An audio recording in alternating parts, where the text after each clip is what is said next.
ನಗರದಲ್ಲಿ ಬೆಚ್ಚಿ ಬೀಳಿಸುವ ಘಟನೆಯೊಂದು ನಡೆದಿದ್ದು, ಗೃಹಿಣಿಯೊಬ್ಬರನ್ನು ಬರ್ಬರವಾಗಿ ಹತ್ಯೆ ಮಾಡಲಾಗಿದೆ.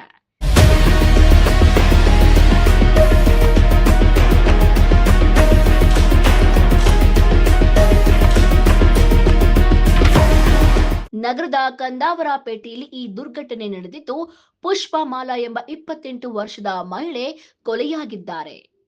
4 ವರ್ಷಗಳ ಹಿಂದೆ ಭರತ್ ಜೊತೆ ಪುಷ್ಪಮಾಲಾ ವಿವಾಹವಾಗಿದ್ದು, ಮದುವೆಯಾದ ಕೆಲವೇ ತಿಂಗಳಲ್ಲಿ ವರದಕ್ಷಿಣೆ ಕಿರುಕುಳ ನೀಡಲಾಗಿತ್ತು ಎಂಬ ಆರೋಪ ಕೇಳಿಬಂದಿದೆ. ಇದೀಗ ಗಂಡ ಭರತ್, ಅತ್ತೆ ಹಾಗೂ ನಾದಿನಿ ಸೇರಿ ಸುಪಾರಿ ನೀಡಿ ಕೊಲೆ ಮಾಡಿಸಿರುವ ಆರೋಪ ಮೃತ ಕುಟುಂಬಸ್ಥರು ಮಾಡ್ತಾ ಇದ್ದಾರೆ.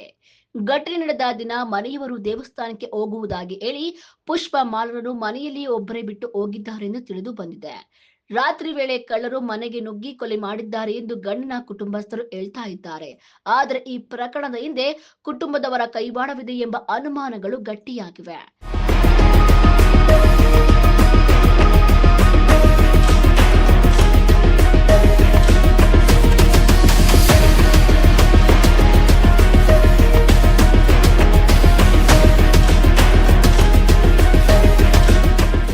ಸ್ಥಳಕ್ಕೆ ಚಿಕ್ಕಬಳ್ಳಾಪುರ ನಗರ ಠಾಣೆ ಪೊಲೀಸರು ಭೇಟಿ ನೀಡಿ ಪರಿಶೀಲನೆ ನಡೆಸಿದ್ದು, ಮೃತ ದೇಹವನ್ನು ಮರಣೋತ್ತರ ಪರೀಕ್ಷೆಗಾಗಿ ಚಿಕ್ಕಬಳ್ಳಾಪುರ ಜಿಲ್ಲೆಗೆ ರವಾನಿಸಲಾಗಿದೆ. ಇನ್ನು ಪ್ರಕರಣ ದಾಖಲಿಸಿಕೊಂಡಿರುವ ಪೊಲೀಸರು ತನಿಖೆಯನ್ನ ಮುಂದುವರಿಸಿದ್ದಾರೆ.